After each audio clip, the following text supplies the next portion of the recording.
welcome to the Barn Chats With. Today we're joined by British event rider Alex Bragg, who is highly successful with many notable achievements, including an ERM leg victory at Jardy on his trusty partner Zagreb, finishing on a dressage score of just 23.6.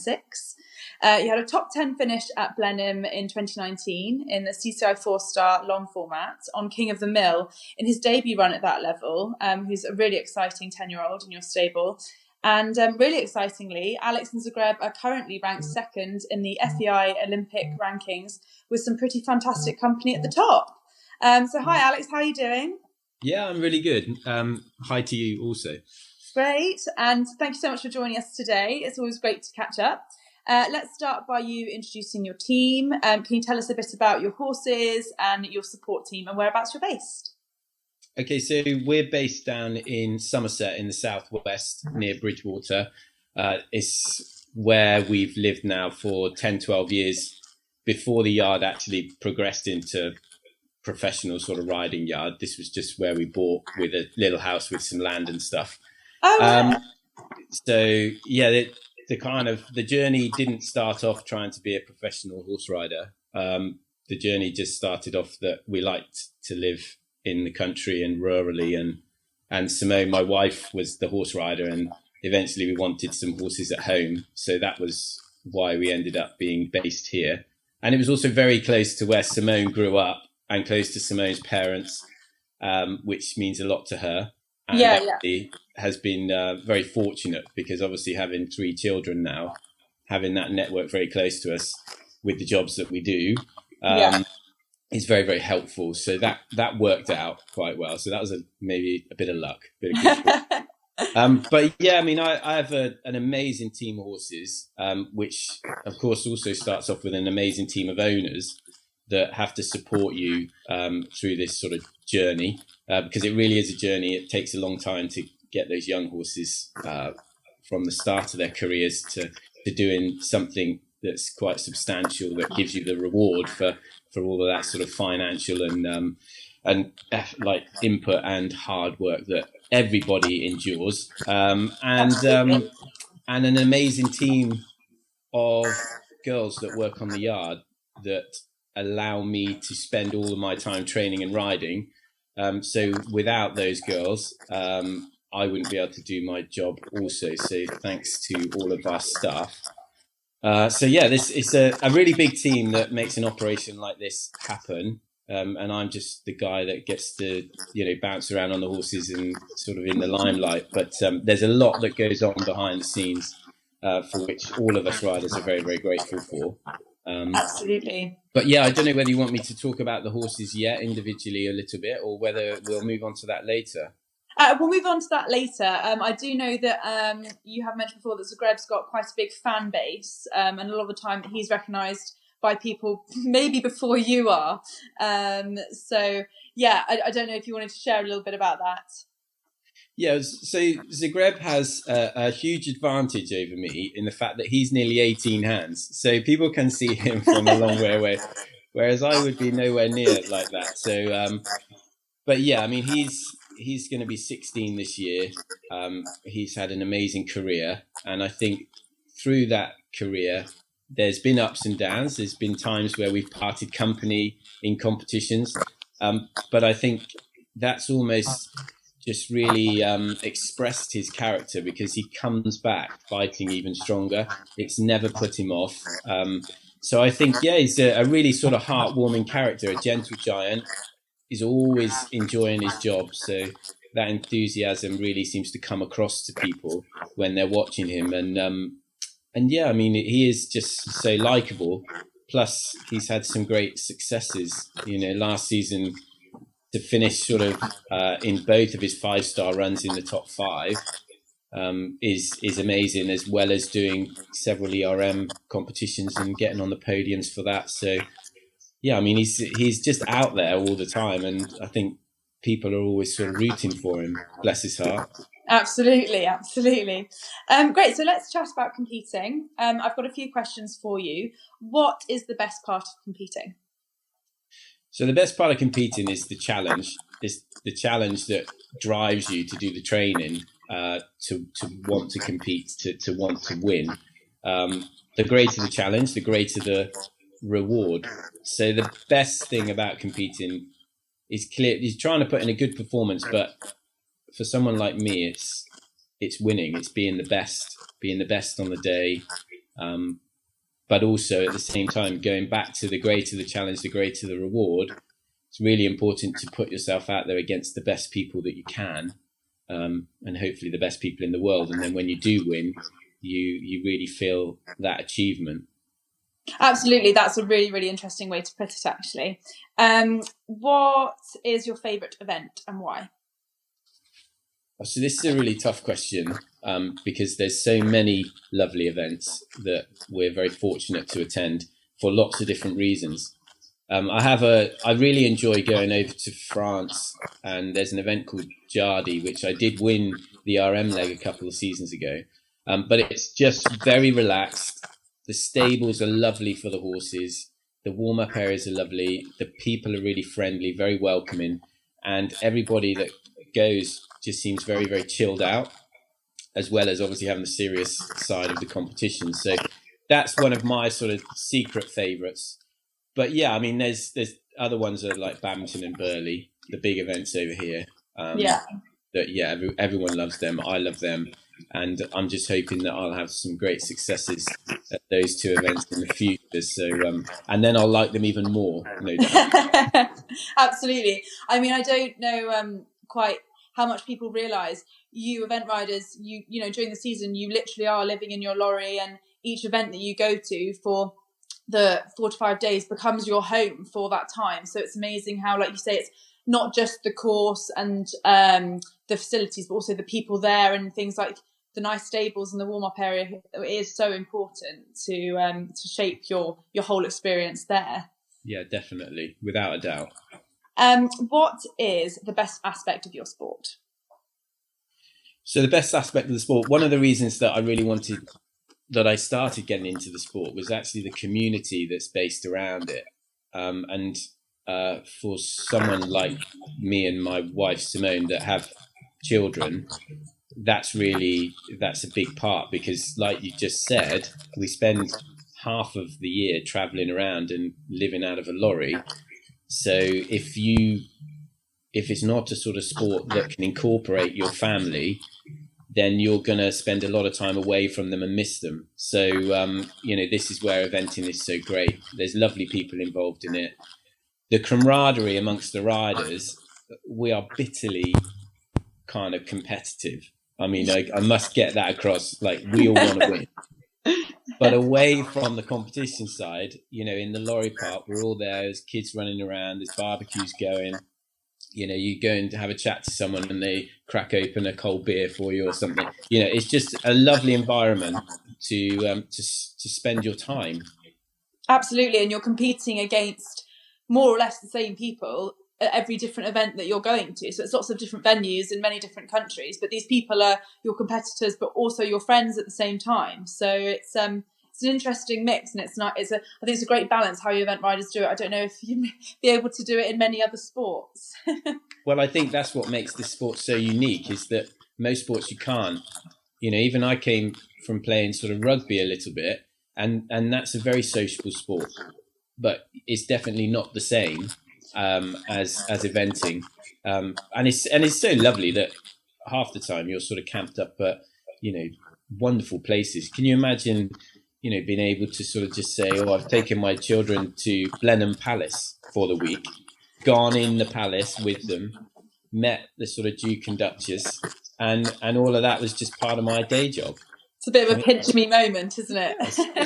It could be a lot worse. Yeah. And just moving on to starting out. So I'd love to quickly share with our viewers your story of how you became an event rider, as it's not the most orthodox. No, so like I said, I came from playing rugby, and I was I still am a trained farrier, and I still shoe my competition horses. And Simone fell pregnant with one of our daughters, and I said I would help her keep her event horse fit, because I rode a bit when I was younger, even though I had maybe a 7-year gap from riding. I stopped when I was 16. Okay. I did show jumping when I was younger and stuff, so I was able to sit on a horse and steer it and things. So I started riding it, and she said, "Why don't you do a show on it?" So I went to what was our local show called Stockwell and Lovell at the time, which doesn't run anymore. And my first event was a novice. Now, I was clueless that there were other levels, but Simone just said, "Go in this and it'll be fine."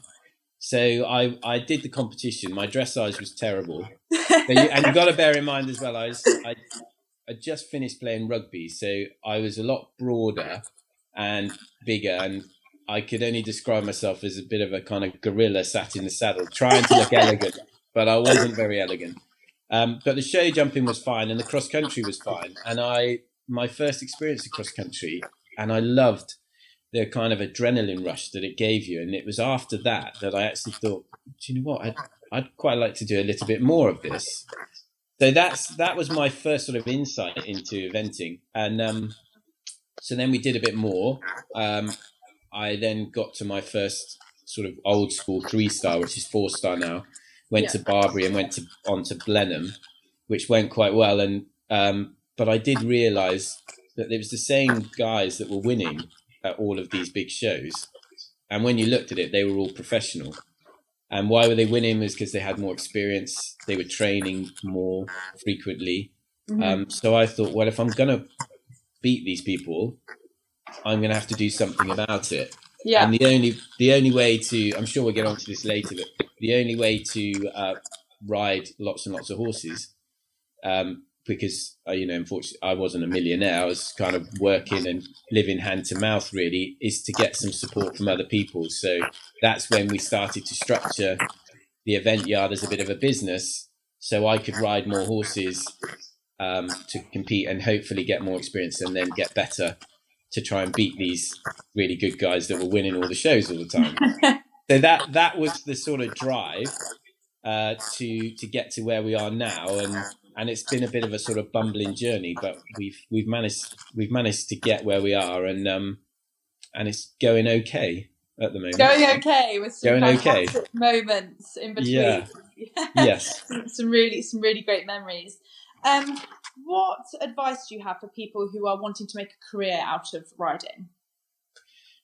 Yeah, so firstly, make sure it is really what you want to do, because it is a tough job, and it's totally different from doing 1 or 2 horses to doing it as a job, because as with everything, it's your hobby is your getaway from work. Well, your hobby is now going to be your work, so there are going to be tough days that you've got nowhere else to go.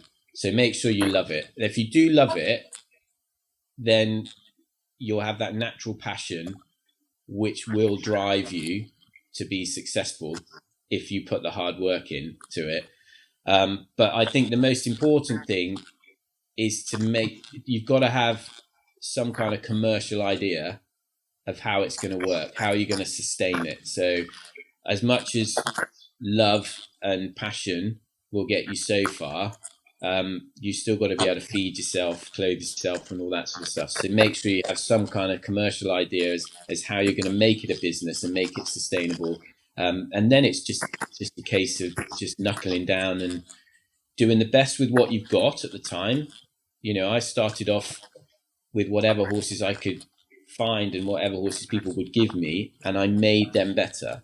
And then people seen that in me and said, well, actually, if he gets a half decent horse, he could probably do okay. And then you start getting a better team of horses and you develop the yard. But don't be afraid of the fact that it's not going to start off as you wish it to finish. Start off, make a go of it, and develop it into where you want to go. It's a long-term kind of journey, really. Absolutely, it's a huge journey, and it's one that not many people see at all. They just see you on the big days with the big results, and they think, oh, where have they popped up out of nowhere? They've done all right, and they haven't seen you for years behind the scenes working really hard. That's some really, really fantastic advice. Thank you, that's great. Just moving on to motivation a little bit. What drives you to get up in the morning and go and train every day? Okay, so I tell you what gets me up every day to go outside and train is my my amazing wife with a cup of tea. And there are some days where I just sit there and wait for that, and I think, oh, I can't do it. But yeah, I think the big motivation for me is I've realised a little bit in this last period where we have all been grounded and on lockdown, is competition drives me. Again, going back to the fact I want to win. So I will get up and I will work my socks off from the moment the day breaks to the time the sun goes down, because I want to get the best out of myself and the horses, because I want to win. Now, there's different ways of going about winning, but that is the main drive personally for me.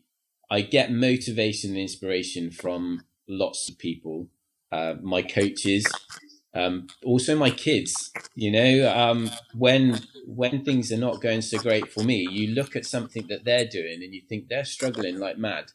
Now, if a kid can be strong enough to overcome that, then me as an adult, a professional adult, if I can't overcome that, then there's something wrong. That so I've got to dig deep and get through that. So there's motivation and inspiration everywhere. You've just got to open your eyes, look at it, embrace it, and then put it into a positive thing that you can do. So don't just focus on one thing. The whole world is out there, and it's there for you. So grab it. That's really important to remember, actually, in every sphere of life, isn't it? Whatever you choose to do, just to make sure that you're making the most of the inspiration that's out there. That's some really good advice. How does being an athlete make you a better person? I don't think an athlete does make you a better person. Oh, really? I don't think it does. I think especially what they would teach you to be healthily selfish, as an athlete. Because you have to eat right, you have to train right, and it all has to be gauged for you to put that performance in on the day. So really, it teaches you to be quite selfish. But I think actually being a better person makes you a better athlete, because it allows you to switch on that times where you've got to focus, but switch off so you can actually involve everybody. I have this big thing that it'd be amazing to win a big competition, but it would only be amazing for a moment if you had no one else to share it with. So at some point, you have to try and involve lots and lots of people, because you're going to want them to share your successes. So you have to be very, very careful. But apart from being an athlete, probably keeping you a bit fitter, I don't think that it probably makes you a better person sort of socially to have around. Okay. That's really interesting. We'll just touch on the current climate. Obviously, we've unfortunately lost badminton and the Olympics due to COVID-19. We're not entirely sure how the event season will shape up for 2020. How are you and your team handling the current situation? Yeah, well, just as best as we can. Feeling quite fortunate, as opposed to some other people, that at least we have our horses at home. We have lots and lots of space. So it's just like a normal day at home with everybody. Just the one bit is obviously missing going out and competing. But yeah, I mean, we've been very, very, I keep saying fortunate. I hate using the word luck, because I feel luck is like a gift to you, whereas fortune comes because you've worked for it. So I feel really, really fortunate, because the majority of our owners have sort of said, look, Alex, keep the horses in training. If this season does kick off, we want them to have still progressed and they're ready to go, ready to rock and roll. Which is great, because one, it helps the yard financially, and it helps us keep our whole team together, because it's not just me that this affects. This is all the staff, the family, like I mentioned at the beginning.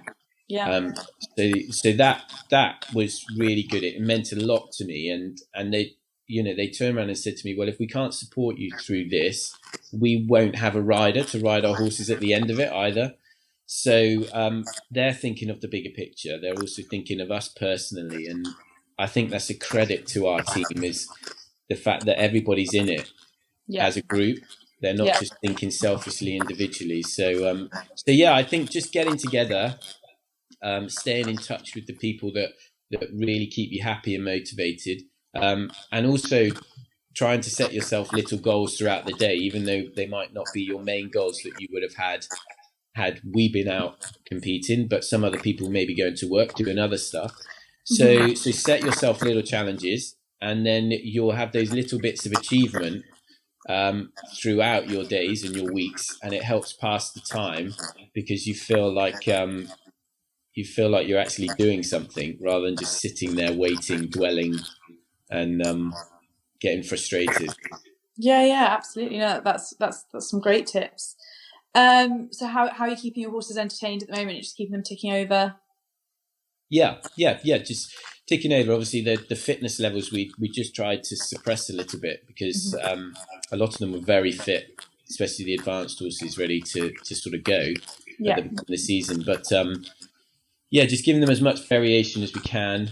They're able to be turned out in the field, which is quite nice for them. They really enjoy that. And the sun's come out, which has been lovely. But just still keeping with the training program, but making sure that it's varied. So the horses are training in the sand school, on the grass, doing a little bit of jumping. And I've actually gone back and started doing some more in-hand stuff. I've been breaking in some of the young horses with my eldest daughter, Eloise. So that's been quite rewarding, seeing her learn and how to sort of, overcome that sort of like hurdle with horses. But I've taken some of the techniques we do with the young horses and started doing them again with the older ones, and they seem to really enjoyed it, and it's been a breath of fresh air. And actually, there's some of the more highly strung, like more advanced horses.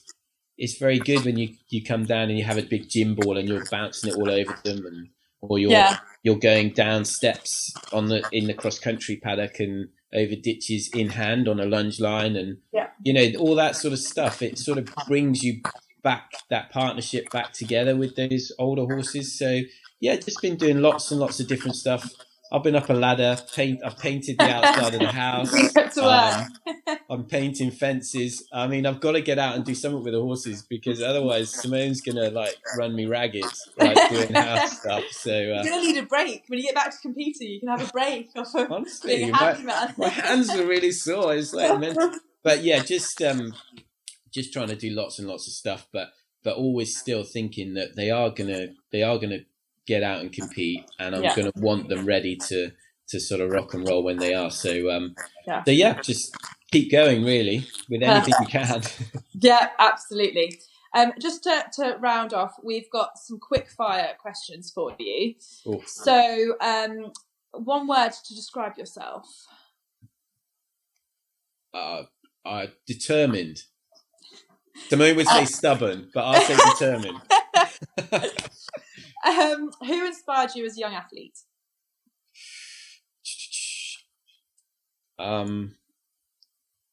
That's really hard because my main inspiration has actually come when I've been older. Yeah. And that's probably from my children. So really? I would probably say them actually now. Oh, that's lovely. Okay. Best piece of advice that you've been given? Aim for the top, because if you don't aim for the top, you don't even give yourself chance of getting halfway. And that's very true. Think about it. It's don't settle. That means absolutely. Yeah. Who's your sporting hero? Sporting hero. Oh God, I'm really sad because I don't really have this out and out sporting hero. I was just always busy doing my own thing. So I don't have one. Yeah. What's the strength of yours? The strength of mine is I think resilience is probably a good strength really. I just will not give up, and I hate it when people say can't to me. There's no such thing as there is no such thing as can't. If someone says, Alex, you just can't do that, I'm like, I can. I just need to find a way of doing it. but there's and then no watch way me do that it. if I want to do it, I will be able to do it. There's like no law is going to stop me from doing it. I will find a way around that and get there. So, Oh, that's resilience, really. What did you have for breakfast today? Oh, this is really boring. The same I have every single day is Special K. I have cereal every single day. Whether I get up at 2:00 in the morning to go to a show or whether I got up like normal time, I have to have a bowl of cereals the moment I get up. Routine is key. Routine is key. I get hungry. I'm no good if I'm hungry, honestly. What's your favourite film? Gladiator. Ah, That's a great film. Great film. your favourite meal other than Special K for breakfast? Other than Special K for breakfast, a roast dinner. A good roast dinner is just with loads of gravy. I love gravy. So. Great. Well, thank you so much, Alex. That's been really, really great. Just a quick shout out to all of you. I know you've got some really, really great sponsors. I don't know if you just want to say something quickly about them. Yeah, I mean, well, all of them, we couldn't do this job without you. So, I mean, shall I rattle through a few? I'd miss some out. I mean, they're all amazing, and you know, we do so much for them because they do so much for us. So look, if anyone's watching this not on Team Bragg eventing on the social media, whether it's Instagram or Facebook, get on that. We put loads of stuff on there, loads of like training videos, tips, blah, blah, blah, which incorporates all of the gear that we use. And we only get sponsored by people that were already using their equipment or their supplements. It's stuff that we think makes our horses go better, makes us more successful. So get on the social media thing and you'll get up to date with all that. And hopefully we can make some of your viewers' horses winners as well.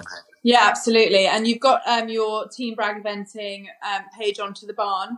And we've also got the event clothing that you're wearing now, looking really smart in. So we've got their whole range on 2TheBarn. Fantastic. They've just got some great stuff. I've got my eye on it. I've got a birthday list with all of their stuff on. Good.